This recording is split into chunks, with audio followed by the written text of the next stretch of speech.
Good morning, everyone. Good morning, Eris. Thank you for doing the mod stuff. And thanks for just being you. I hope your back is feeling a little bit better. Don't forget to ice and use some ibuprofen. And Flash Fan, good morning. I'm doing fine today. I hope you're doing well. And Phoenix, good morning. And Jude, I hope you're doing well.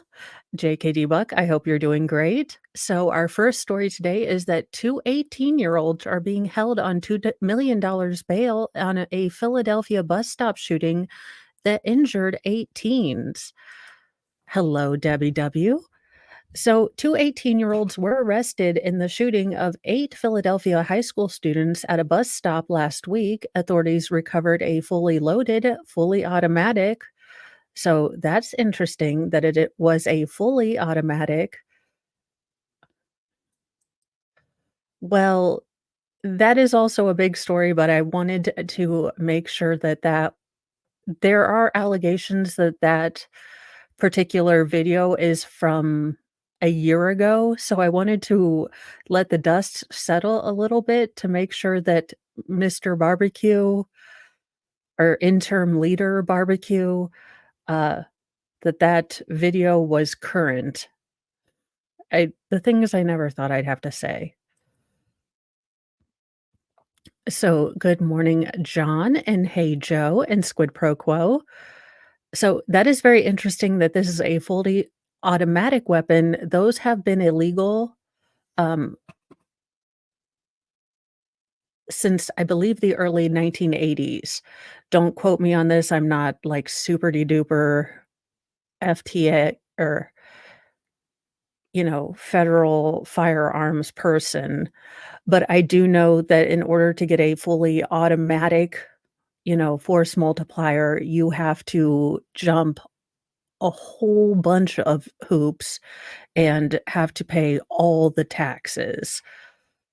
So the fact that they had access to a fully automatic weapon means that it was all the illegals. I know, your shock is as big as mine that, they ignored laws. So you can get them, but it is a lot of time, a lot of paperwork, and many people do not get approved. 2 more suspects are still being sought, authorities said. The Wednesday afternoon, shooting was the 4th in 4 days involving the city's transit system.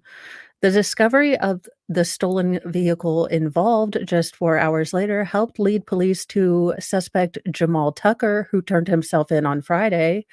Police said on Saturday, they said federal marshals searched a location linked to a Nile Bugs and recovered a 40 caliber Glock that matched casings found at the scene. Both teens are currently facing the same charges, including attempted murder, aggravated assault, weapons offenses, and other charges, and are being held on more than $2 million bail.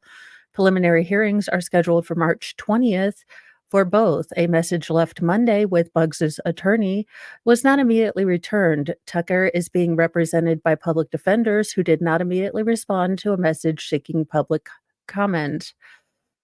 Mayor Sherelle Parker led a group of public officials at Monday afternoon news conference, including the head of the local FBI and Bureau of Alcohol, Firearms, or Tobacco and Firearms and Explosives offices, trying to reassure an anxious city of residents that they are working to address the spate of transit crimes.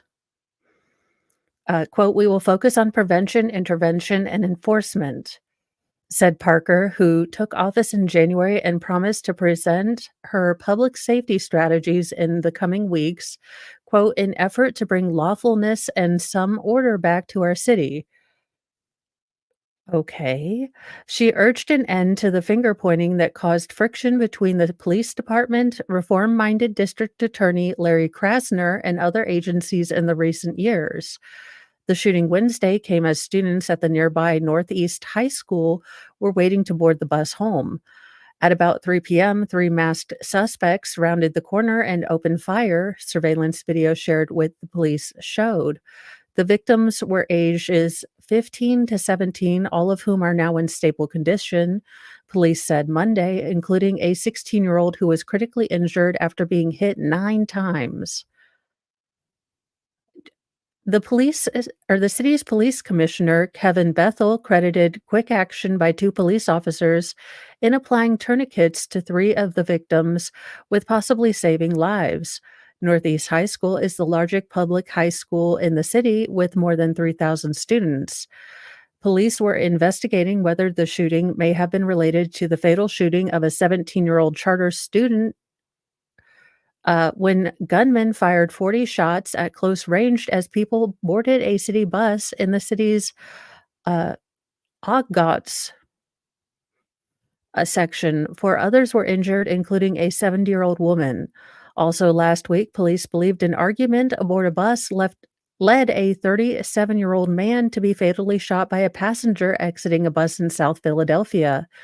And a 27-year-old man was unalived by another passenger just moments after they both got off a bus in city's Oxford Circle area. I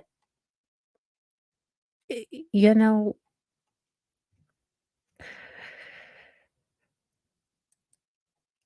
I don't think this will be something we majorly have to worry about because this is not a news flash, but the plague has been big in the homeless encampments in, California, but also the plague has been somewhat epidemic or not epidemic. The plague has always been around in small pockets in New Mexico, but, you know, there has been a patient so a US patient died of bubonic plague as concerns rise over ongoing risk of rodent-borne disease. Now, this is more of a risk again in very big biohazard areas, like, say, encampments with bad sanitations, places with large trash heaps. A New Mexico man has died from complications of the bubonic plague as state health officials scramble to assess the ongoing risk in the region. The unidentified Lincoln County resident had been hospitalized recently with a bacterial affliction, although details surrounding how he contracted it and how his health deteriorated remain unclear. The State Department of Health, New Mexico Health Department, uh, New Mexico Department of Health announced Friday. Despite medics' best efforts, the patient succumbed to his symptoms, marking New Mexico's first recorded case of bubonic plague since 2021. This was also the state's first bubonic plague related fatality since 2020. The state recorded 4 cases of the disease that year alone. The plague, quote, is a bacterial disease of rodents. I believe it was the fleas on rodents, but okay. Wait a minute. We get to vote for no time changes? Those jerks. Thank you, Shizzy Raid. Hello, Cool Gamer. According to the health department, and generally spreads to humans through infected flea bites, it additionally can gain ground through direct contact with infected animals such as rodents, wildlife, and even pets. There is also a risk due to breathing in dust contaminated by dry rodent droppings that harbor the bacteria. Uh, the New Mexico Department of Health is currently, quote, conducting outreach to area residents and has pledged to assess the community for ongoing risk. We extend our deepest sympathy to the family of the Lincoln County man who succumbed to the plague, said state public health veterinarian Aaron Phipps. Uh, Doctor of veterinary medicine, and I don't know what that other one is. This tragic incident serves as a clear reminder of the threat posed by this ancient disease and emphasizes the need for heightened community awareness and proactive measures to prevent its spread. The bubonic plague is called by Uranesis pestis, a bacterium that likely arrived in North America circa 1900s from rats that had stowed away aboard steamships coming from Southeast Asia. Since then, the disease has become endemic to ground squirrels and rodents in the rural southwestern US, where the majority of cases occur. I always knew squirrels were evil.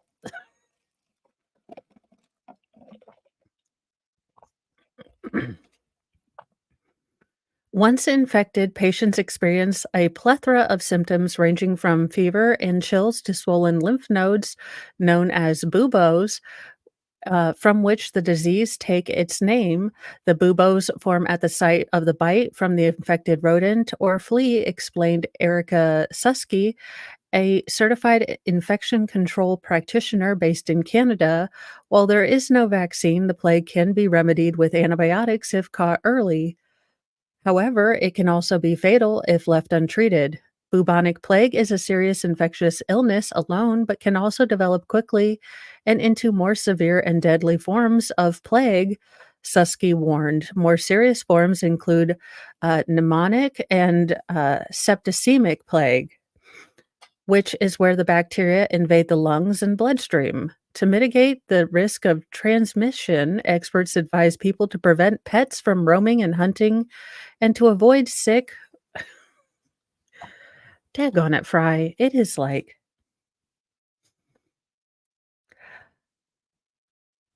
well, so, Zach, bubonic plague, like the article said, has been endemic to the southwestern US since the early 1900s in America, and you'll have 1 or 2 cases a year in, say, New Mexico. Now, there have been increasing worries and alarms sounded in, like, homeless encampments in, California and other places that have general maybe lack of cleanliness and access to open, well, sewers and basic hygiene. So you've got the homeless encampments, you've got maybe migrant facilities or unofficial facilities, and health officials have been sounding the alarm that we could have plague breaking out in homeless encampments, um, and we would basically be at a loss of how to deal with it, but it is endemic to the the southwestern part of America because it, I guess, lives on squirrels and chipmunks and aminals. Uh, and people should immediately see their doctor if they're experiencing an unexplained illness involving a sudden and severe fever. Fortunately, contracting bubonic plague in the US is extremely rare, with an average of 5 to 15 cases occurring each year in the West. Try to hold yourself back. Last month, an Oregon woman was infected with the disease, marking that state's first case in a decade. Yeah, and I mean, it's something that, I mean, we're probably never going to eradicate, but it has been held at bay with better hygiene and better pest control when we're doing a better job with that kind of thing. So, you know,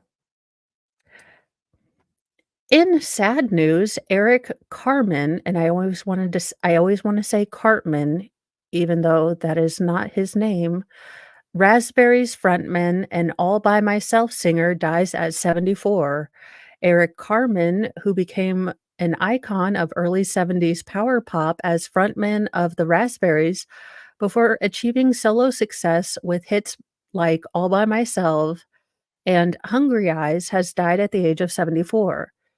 It is with tremendous sadness that we share the heartbreaking news of the passing of Eric Carmen. His wife, Amy Carmen, wrote on the singer's website, "Our sweet, loving, and talented Eric passed away in his sleep over the weekend. It brought him great joy to know that for decades his music touched so many and will be his lasting legacy. Please respect the family's privacy as we mourn our enormous loss. Quote, love is all that matters, faithful and forever. The latter quote from Carmen's wife is a callback to the song, quote, Love is All That Matters from his 1977 solo album, Boats Against the Current. No cause of death or exact date of death has been announced. While mostly known as a balladeer, in his early years, the Cleveland born musician was the primary singer and songwriter of the Raspberries, who rebelled against the heavy glam and progressive rock scenes of the early 70s and threw back to the Beatles esque pop they were raised on. Carmen was not only a deft, if deliberately derivative songwriter, but also a full throttle rock and roll shouter in the Paul McCartney, Steve Marriott tradition, and an author of several classic songs of the genre, including the band's highly suggestive first and biggest hit, Go All the Way, as well as I Wanna Be With You, Let's Pretend, Tonight, and Overnight Sensation. The group was often lambasted at the time for being too pop or wimpy, but the Raspberries could be a powerhouse rock band when they chose to, along with kindred spirits Badfinger, Big Star, and Todd Rudgren. They also created a model that has been revived multiple times over the decades, most vividly in the early 90s with bands like Teenage Fan Club, The Posies, and even Nirvana. Kurt Cobain was a fan, as well as Bruce Springsteen, who contributed liner notes to a live reunion album, Kiss and Motley Crue. After the band broke up in the mid 70s, Carmen established himself as a successful solo artist with All by Myself, Never Gonna Fall in Love Again, and Hey Deanie, a hit for Sean Cassidy. Depending on how you feel about Sean Cassidy, though, that might be completely apropos.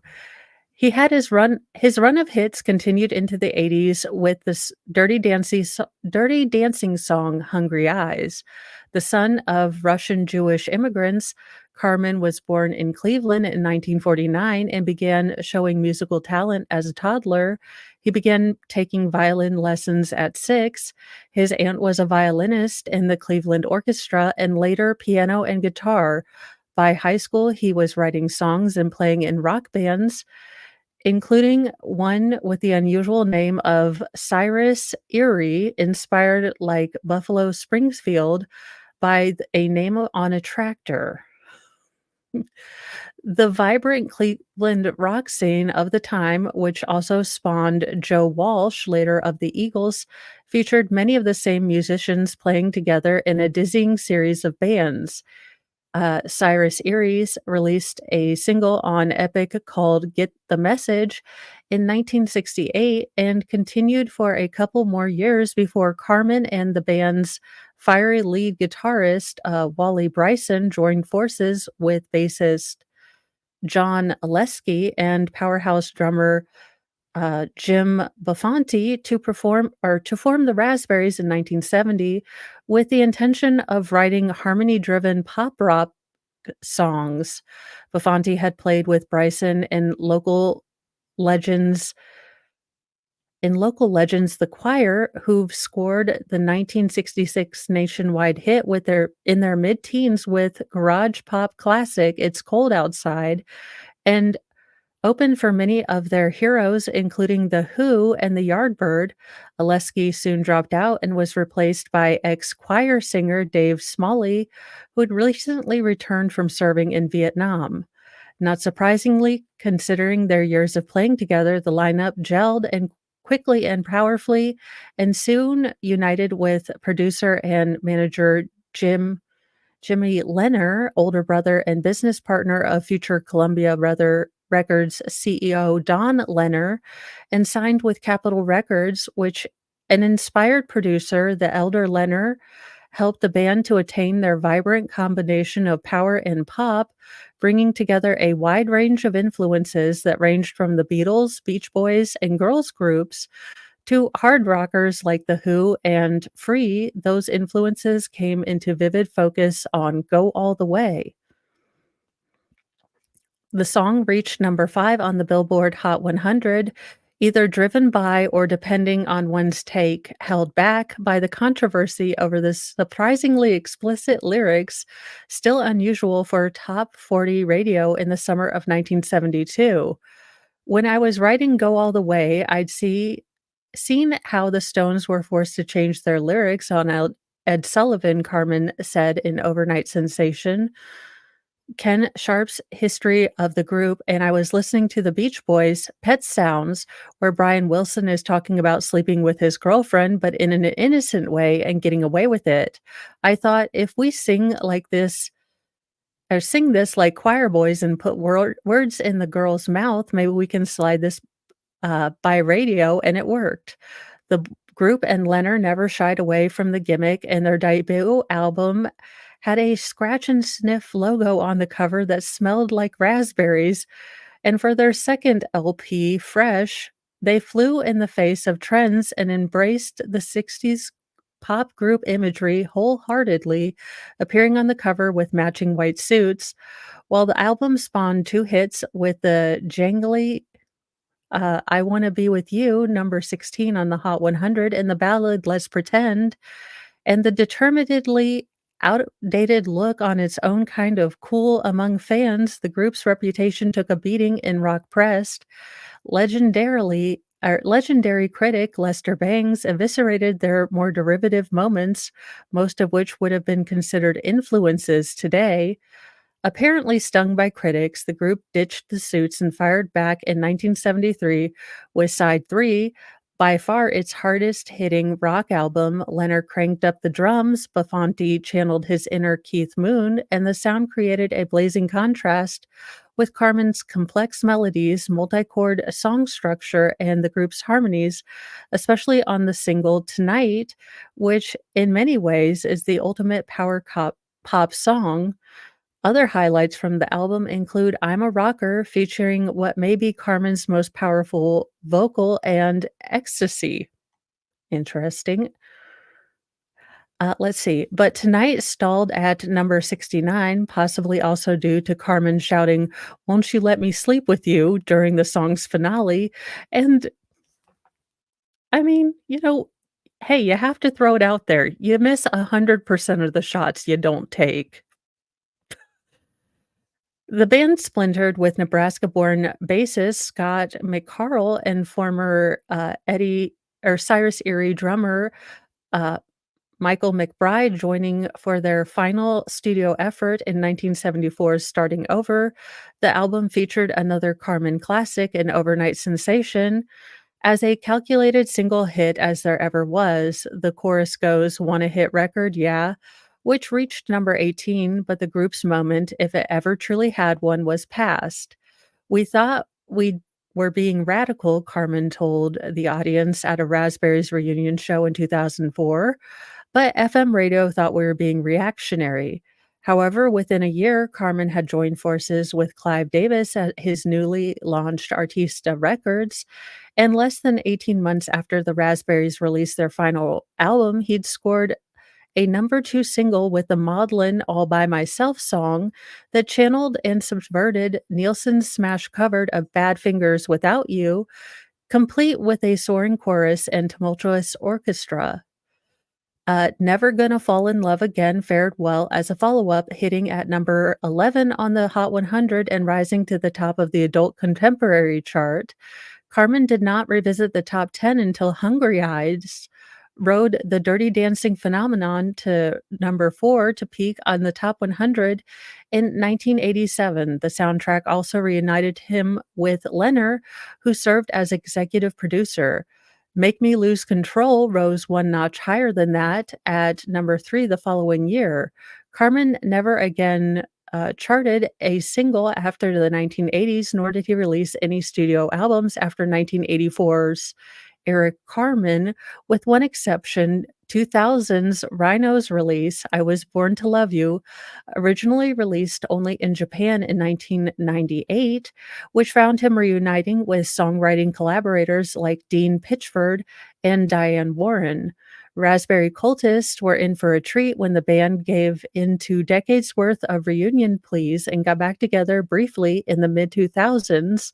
A 2005 concert at LA House of Blues was released as a live album, Live on Sunset Strip, for which Bruce Springsteen contributed a quote to the liner notes. Another show from that reunion, recorded at the House of Blues in Cleveland, was issued in 2017 by Omnivore as Pop Art Live. People used to ask me, why don't you guys get together and play just one gig? Said Carmen in an interview with Entertainment Weekly, because it takes the same amount of preparation for one good show as a 6-month tour. I never wanted to be the guy to put his band back on stage and pop everyone's bubble and have them come home saying, oh, they weren't that good. It didn't help that things had ended acrimoniously back in the day with a reported parking lot fight, but 30 years have passed and everyone's grown up now with a life. In 2000, Carmen joined Ringo Starr's all-star band on tour, performing his biggest solo and Raspberry hits, as well as sitting in with the performer whose bands had provided a template for much of his musical life. In recent years, as he held back from releasing new music or performing in concert, fans communicated with him on social media, sometimes combatively, given his staunch conservative political views, until he withdrew from Twitter a few years ago. He married his wife, Amy Murphy, in 2016, yet Carmen and the group's musical influence has resonated throughout the years. All by Myself was featured in a pivotal scene in the 2000 no, 1995 Nicole Kidman, starring film To Die For. 2 years later, Celine Dion took her version of it to number 4. Oh gosh, that song is the nightmare of my childhood. If your mom didn't play that on loop all of the time, oh my gosh.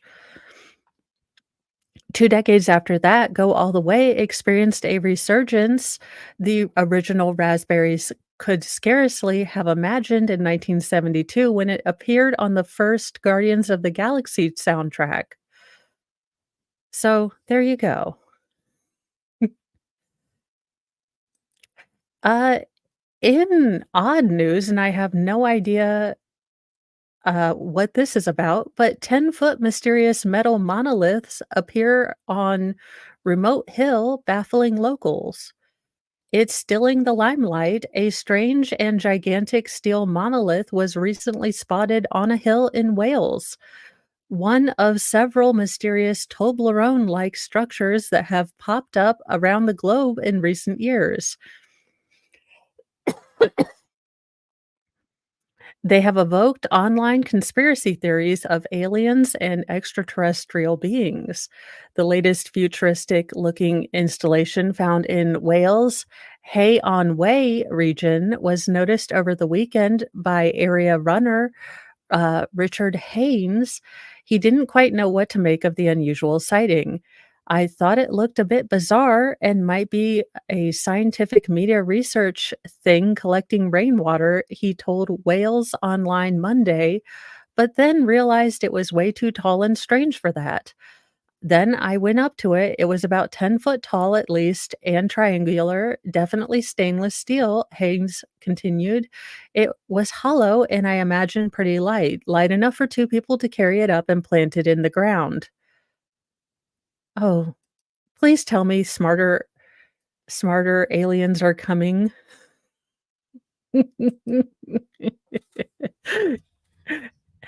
Yeah, someone installed their vertical, or yeah, their vertical planting beds all wrong.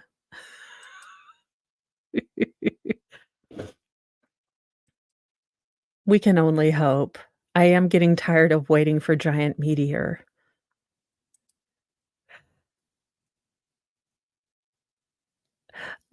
But if you wanted to have a laugh with people and it only took, like, a sheet and a half of stainless steel. I mean, this would be a pretty cheap laugh to have on some people.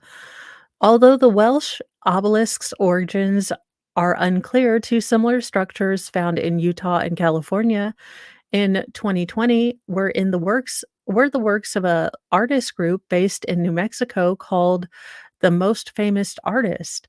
After speculation and tall tales swirled, the group owned up to the art installations. Another monolith that perplexingly appeared in Turkey in 2021 was a government stunt launched ahead of a space program announcement. This is in Wales.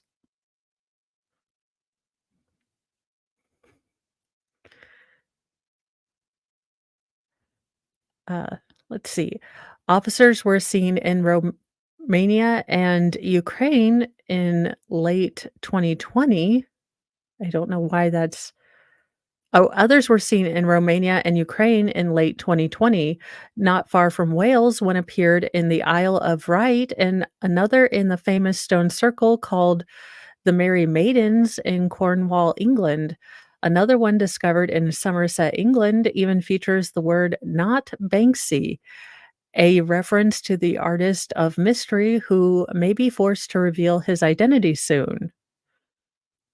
So there you go. It's definitely not Banksy. So totally ET. Good morning, Sal. And what the hell is wrong with people? Quote, they're videotaping her as she's passing away. People at a quote, rave type end quote party in Old Knights of Columbus Hall just sat there and recorded young woman while she gasped for air, police said. Because of course they did. A young Texas woman is no longer alive, and a man was wounded from gunfire after a rave type party advertised on social media descended into a state of chaos over the weekend in San Antonio, authorities said. Bexar County Sheriff Javier Salazar says a 21-year-old deceased woman died in a particularly sad fashion, visibly passing away as gawking onlookers recorded her final moments on their cellular phones. You know what? Look, generally, I don't give life advice because I'm about a hot mess express. But if you are with someone in their final moments of their lives and you know that, like, you're doing the CPR and it's probably not looking good, hold their hands. Don't be a giant waste of space and hold your phone. Give them human contact, give them comfort. I mean, it's the very least amount of human comfort you can give a person. Like, could we just be that decent to each other? I know this is asking a lot, but for the love of all that is Cheetos.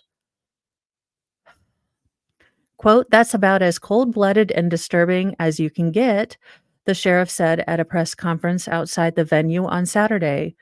She's gasping for air, and they're videotaping her as she's dying. It's pretty disturbing, Salazar also said. People sat there and videotaped this little girl as she's dying, taking her last breath. The incident unfolded at around 4 a.m. on March 9th in an abandoned building used to home a chapter of the Knights of Columbus, a Catholic fraternal organization, authorities said. Or it was the previous home of the Knights of Columbus. The Knights of Columbus are not holding raves. I mean, they might get more dues collections if they did, but the building was not supposed to be occupied at all, but had several illegal utility connections to sustain the party, according to the sheriff. Uh, at some point, a quote unquote disagreement erupted between several groups of people that packed the event, and shots rang out in the repurposed hall, Salazar said. The young woman died at the scene, while the second victim, a 29-year-old man, was taken to a nearby hospital. Law enforcement officials are currently struggling to piece together the night, the sheriff said, because witnesses are not being forthcoming. My shock. Quote, I think we talked to a total of about 20 witnesses who stuck around, Salazar said. The vast majority of people that were here took off before we arrived. And it's one of those stories, one of those incidents, pretty frustrating for all law enforcement, that even though there were plenty of people around, nobody saw anything. Everyone was looking the other way. Somebody was in the bathroom. It's unclear if the deceased woman was the intended victim, the sheriff said. The man who was shot was standing in a different part of the building than the woman. Salazar added the location of both the victims means there could have been multiple shooters. Salazar added, but there also could have been just one person shooting indiscriminately. It's also unclear if the victims knew one another. We just don't know, the sheriff said. The victims were shot one time each. One arrest so far has been made in relation to the case as of Saturday morning, but it is of unclear value and relevance. Salazar said one man who returned to the hall after the shooting, who was, quote, looking for a cell phone, was arrested on an outstanding unrelated drug warrant. Salazar noted the man also had a force multiplier on him when he was arrested, but there's currently no uh, indication or direct evidence the arrested man is the shooter, the sheriff stressed. We did notice that he came out and put a different or with a different pair of pants, Salazar added. We did seize his pants because they had what we consider to be blood evidence on them. Authorities are currently poring over video footage of the party posted on a website. For the love of all that is holy. Also, chiclets, ding dongs, ravers. If you are going to be moral midgets and, record someone passing away and not offer any human kindness, and, so just record this like an absolute muppet and a dingus. Uploading the footage then of these crimes to a website is another dumb move. I know you're shocked. Now, not myself, but certain people in police offices can understand how to work the internets. Again, not myself, but people can. But investigators want to consult additional videos. The sheriff implored witnesses to come forward by suggesting they would not face legal consequences just because they attended a party that wasn't technically allowed. I know that there's video out there existing, Salazar said. I'm fairly confident that there's video out there of it out there. Law enforcement also has a flyer for the event. Possibly also don't Kinkos your crime. I mean, if we're going to go down the list, don't film your crime. Don't write down your crime. Don't record your crime. Don't upload your crime. Don't Kinkos your crime. For the love of all that is holy. They are trying to ascertain who organized the party. Charges could be filed against the organizers, but that's not a priority, Salazar said. By all indications, there were around 100 people at the party when the woman was shot and killed, authorities believe. It's just extremely frustrating that a little girl, 21 years of age, is now dead. Look, Look, I understand she is someone's little girl, but we need to stop extending this kidult stage. She was a young lady. She was a young woman. She was not a little girl. This extending kidultness to like the age of 32 is getting ridiculous. She was a young woman. Look, maybe I'll feel differently when I'm 67, but I'm just saying, she was a young woman. She was not a little girl. Let's stop extending the kidultness, okay? I mean, I feel very bad for her, and she is someone's little girl. I do not dispute that at all. Someone is realizing that their daughter, is never coming home, and that people filmed that crap instead of helping her, instead of holding her hand and comforting her or trying to help at all. But 21 does not a little girl make, in my opinion. That's just me, though.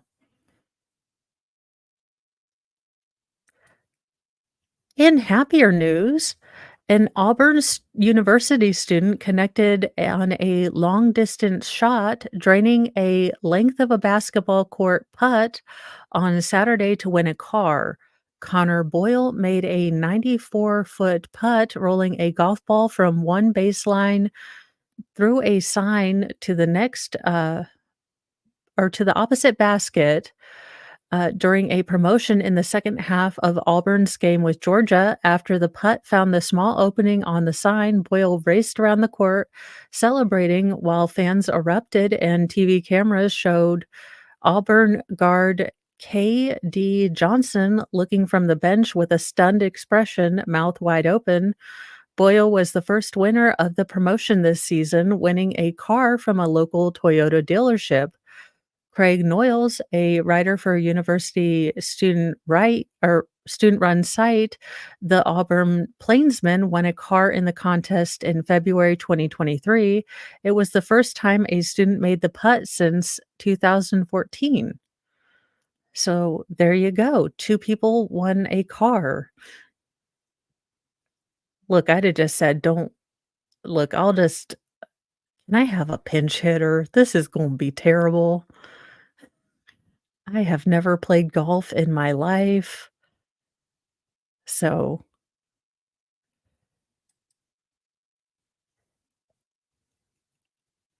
what is going on? A Phoenix fighter allegedly caused $25,000 in damage to townhome after resident threatened to expose his affair. 2 wrongs don't make a right, 3 rights make a left. A Phoenix firefighter was arrested on accusations that he caused more than $25,000 in damage to a townhome after the resident threatened to tell his wife he was having an affair. I know, I am not even good at putt-putt. I'm like, can we do a sarcasm contest? I'm really good at that.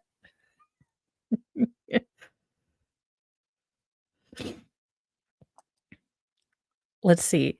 Gregory, I'm gonna guess Knaus or Kaus, planned to sabotage the plumbing and HVAC system of the townhouse in a retaliation plot, Peoria police. Oh, hell no.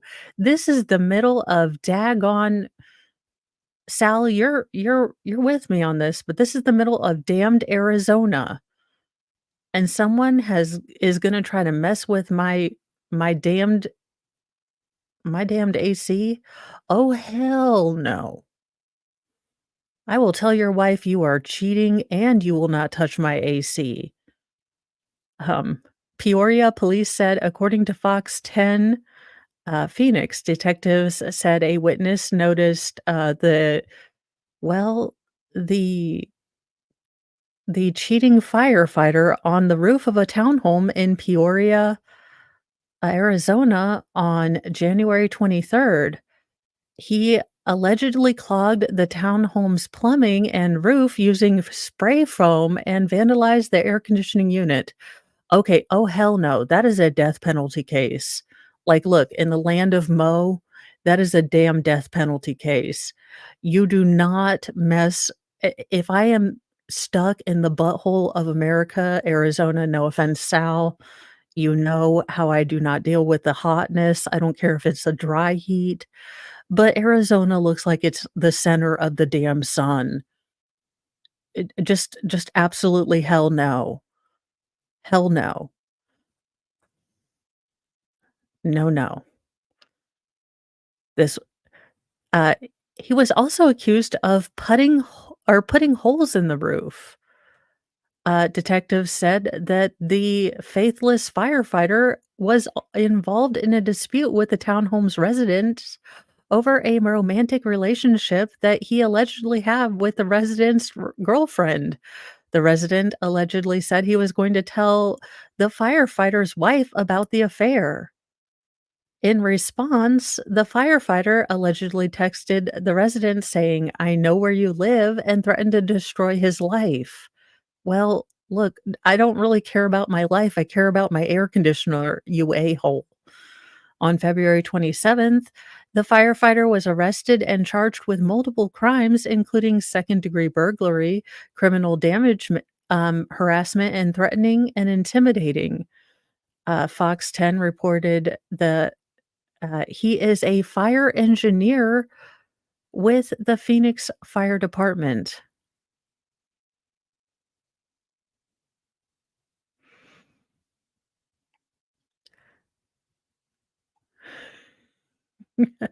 No, no, do not. Um, in news just for Sal, I did this just for you. I don't know why I thought of it just for you, Sal. A male humanoid robot was unveiled in Saudi Arabia. It then inappropriately touched a female reporter.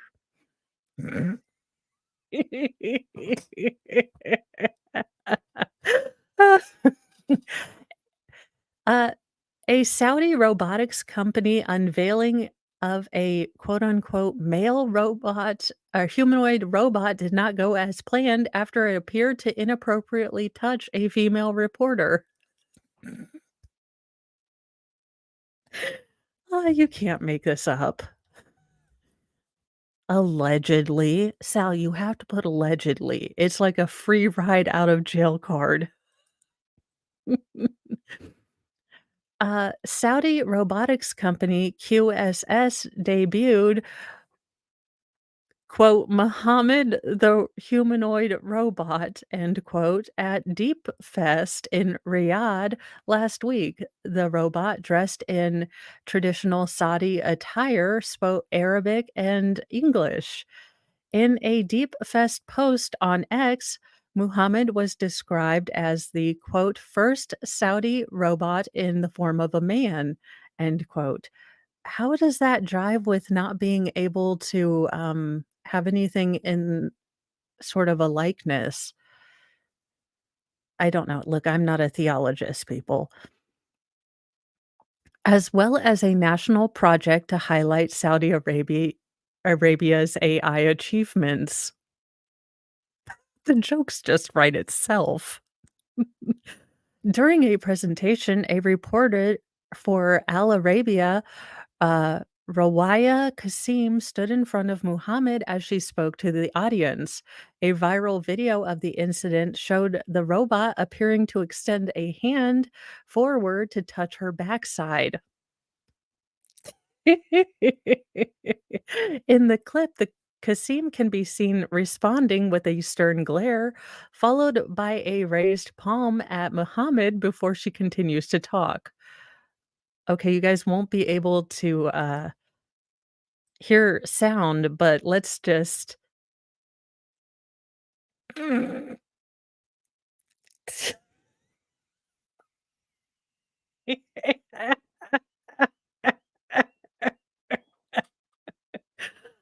On X, social media users accused the robot of inappropriate touching to the female reporter. QSS, which did not immediately respond to BI's request for comment, told Metro that the robot is quote fully autonomous end quote and was operating quote, independently without direct human control. Look, it's not our fault the robot's a perv, but it's all within Sharia law, and she wasn't wearing a hijab. He thought she was single.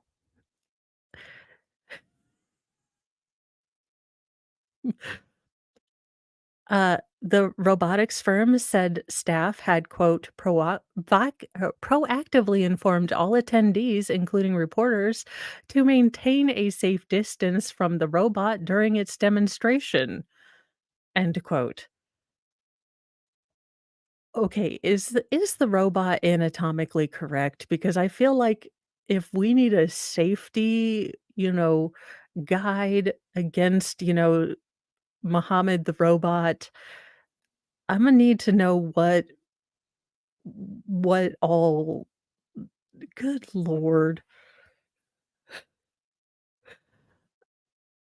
Let's see here. According to Metro, QSS added it had reviewed the footage and circumstances surrounding the incident, finding that there were, quote, "no deviations from expected behavior," end quote, of Muhammad.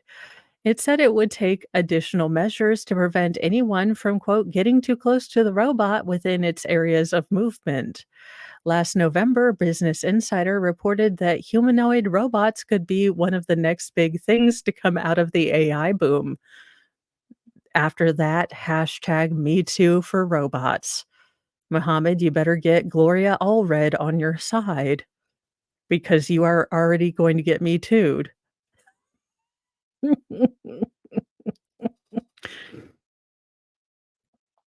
According to Markets and Markets, the industry could be worth 13.8 billion by 2028. But there's still a long way to go before these robots start coming for your job. Well, I don't know. Mohammed's got groping and, being slightly weird. I mean, look, Jeffrey Toobin, I'm just saying, he's got you like he's this close. Don't come after me, Jeffrey Toobin. We've all seen what you do on your computer.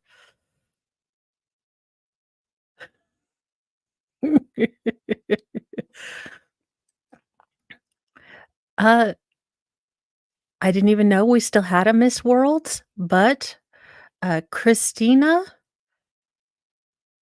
Piskiova from the Czech Republic was crowned Miss World 2024. So there you go. Let's see if we have oh, doesn't she look beautiful? Yay. There was not enough peroxide.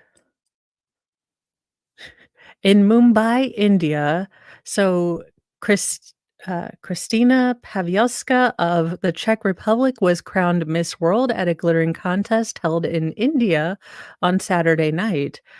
Yasmina Zatoyan of Lebanon was the first runner-up among 112 contestants in the competition held in Mumbai, Indiana's not Indiana's, India's financial and entertainment capital. Uh, Being crowned Miss World is a dream come true. I am deeply honored to represent my country and the values of beauty with a purpose on a global platform, she said. After the reigning Miss World, Caroline uh, Bilaskia of Poland passed the crown to her. Christine waved to a large crowd at the Joy World Convention Center and hugged some of the other contestants. The event showcased the rich tapestry of India's culture, traditions, heritage, arts and crafts, textiles to a massive global audience. Participants wore heavily embroidered skirts and blouses and danced to popular Bollywood songs. Wait a minute, I thought that was cultural appropriations, but as long as Miss World does it, it's okay? I I feel kind of envious though, because 'cause I'm like, "Wow, if I were that skinny." But look, I've never been that skinny. I'm gonna be real honest with you. So, let's see. The beauty competition returned to India for the first time in 28 years. India's, Sini Shetty exited after making it to the final 8. 6 Indian women have won the title, including Rita Faria in 1966, Aishwarya Rai in 1994, Diana Hayden in 1997, Oh, Yutika Mukhi in 1990, Priyanka Chopra in 2000, and Manushiki Manushiki, look, something Chilar in 2017. Y'all do not come here. Oh, Squid Pro Quo. There we go. I I, because you know what? I will say, maybe I'm saying it right, but I used to love, I was getting into garment making, before I got hurt, and the Indian, wedding dresses, the lanes, or I don't know how you pronounce it, Imma be real honest with you. Y'all, like, if it's ranch dressing, I know how we do stuff, but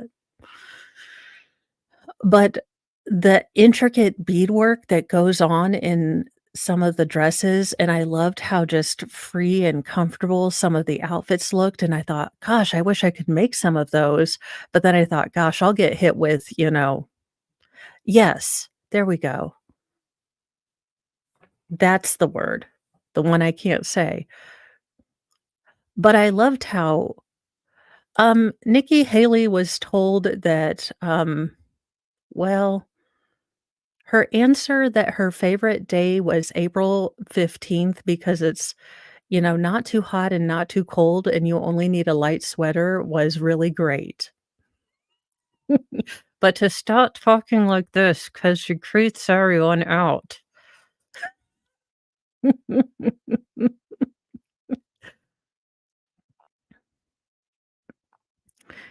In disturbing news, I mean, y'all, look, I don't know, maybe we need ET to come back to the best, we just need ET to come back because we are about losing our daggone minds out here. We've got body parts everywhere. We've got people just running amok, throwing people in front of trains. We are losing our god dang minds down here.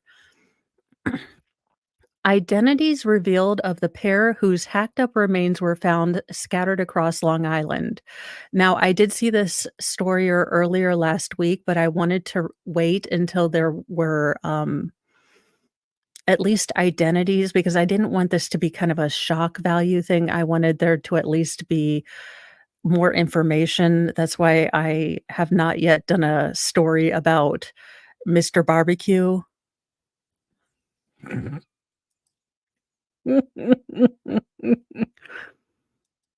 I shouldn't laugh so hard at that. Body parts hacked up with a meat cleaver and scattered around Long Island were identified as the remains of a Winchester County man and woman, police and family announced Monday. The Suffolk County Police Department identified 59-year-old Donna R. Keneally of Yonkers as one of the two victims, while relatives and said the other remains were of 53-year-old Malcolm Craig Brown, a man she lived with who is allegedly the cousin of one of the four people arrested for concealing the corpses. None of the suspects have yet been charged for unaliving the couple and remain free with ankle monitoring because the charges they face are not bail eligible under state law. Dear Lord. Uh, no, this is not, this is not related to the Rex Heuermann. This is, another, I guess, case entirely. So maybe they'll explain it a bit better in the rest of the story. The dismembered limbs, which include two severed heads, were found strewn about Suffolk County starting February 29th when a girl spotted a man's arm. And I mean, they don't blur it out very well, but uh, in a bush near Southlands Pond Park in Babylon. Cops deduced that the body parts belonged to Keneally, a news release said, but police didn't name Brown on Monday, saying in a brief statement that his identity is still being confirmed by the Suffolk County medical examiner.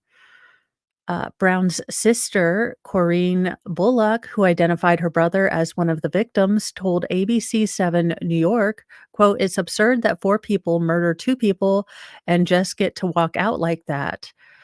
Brown's brother, Charles Williams, shouted out to suspect Steve Brown, 44, who said, or who he said is his cousin. Quote, "We have parents. We've lost a brother. Steve Brown is our cousin, our parents, and his mom, my aunt. They're home. They're suffering. They're hurting. And he has nothing to say," Williams said, according to ABC. Prosecutors charged four people last week in connection to the Grizzly case.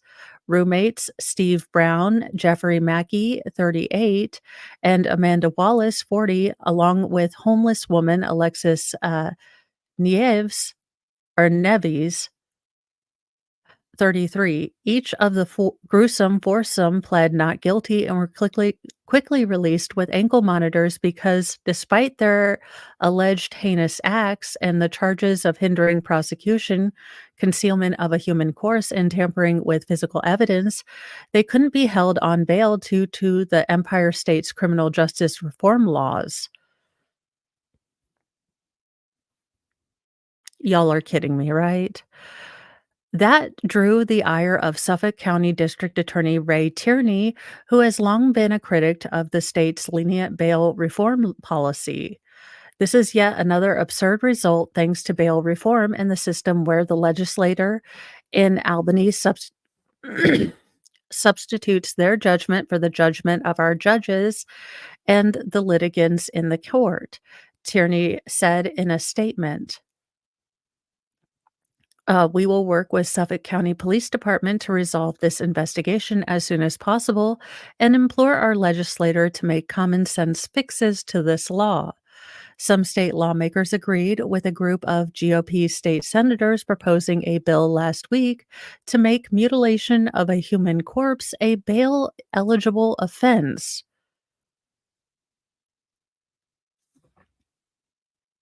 Y'all, I feel like that shouldn't be something that we have to, I don't know, put a law on. Quote, New York State's cashless bail fiasco forced the release of those charged in this heinous case, and that's simply unacceptable, State Senator Mario R. Mattiera, a Republican from Long Island who sponsored the bill, said in an accompanying statement, "It is now obvious to all with common sense that we need to repeal, not reform, this pro-criminal fiasco." How about we just repeal the Criminal Justice Reform Act and, you know, unfortunately go back. eh, we were sold a false bill of good. State We were all sold that kids doing dumb stuff, like maybe driving without a license, maybe it's your first DUI and no one got hurt, you were doing something very, very stupid. If we can shock you into making a good choice or, and you show. Yes, I'm irritated too. But if you can show that you've reformed and repented, you know, or if someone has a little bit of the devil's lettuce on them, not if you're running a acted or method acting, factory. If you've pushed someone in front of a damn subway, stalking, assault, murder too. These were things that we didn't think we had to tell you shouldn't be cashless bail stuff, but apparently that was something that we had to do. Oh, Lord, no. No, I have not, but I guess I'll do a separate story on that one here later. I'm going to finish up this story and then I'll go look at that one for tonight. Good night. Let's see, State Senator Anthony Pablamo, another Republican from Long Island, another sponsor, echoed Materia's comments with his own statement. No one with an ounce of sensibility would say it's a good idea to let someone charged with the sickening act of human dismemberment leave bail and roam the streets. Pablamo said. Yet here in New York, that's exactly the situation that irresponsible Democrats who have ostensibly led this state to have us put in due to their radical, nonsensical policies of putting criminals first. The bill has moved to the upper chambers codes committee, according to the state Senate website. The proposal is the latest sign of outrage in the wake of this eye popping case, which has drawn an increased amount of national attention as more grisly details emerge. Okay, so that's Alexis Neves, the 33-year-old unhomed woman or homeless woman. This is Stephen Brown, who I believe is possibly the cousin, but don't quote me. This is Amanda Wallace, allegedly a woman. Cops raided the Quartet's horror home on Railroad Avenue in Amityville. Again, the jokes just write themselves. Last week, where three of the accused had moved just weeks earlier, prosecutors said. The four allegedly removed, quote, sharp instruments and multiple body parts and other related items from the two-family home between February 27th and last Monday when cops busted in, Suffolk police said. The sink, showers, drains, and toilets were rendered inoperable because of their attempts to dispose of the bodies. Y'all can't snake this out. Good luck. Good. Have a good day doing adulting things. I need to do adulting things like laundry too. I don't want to, but I must. District Attorney Frank Schroeder said at Mackey's arraignment, authorities have collected a heap of evidence, including body parts, meat cleavers, butcher's knife, and a significant amount of blood, he added.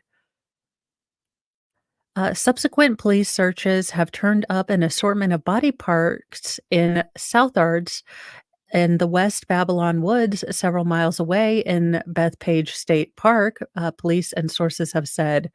But no one has hinted at a motive for the unalivings, and officials haven't confirmed the relationship between any of the suspects and victims. The defendants' attorneys say their clients are maintaining their innocence and they plan to vigorously fight the accusations.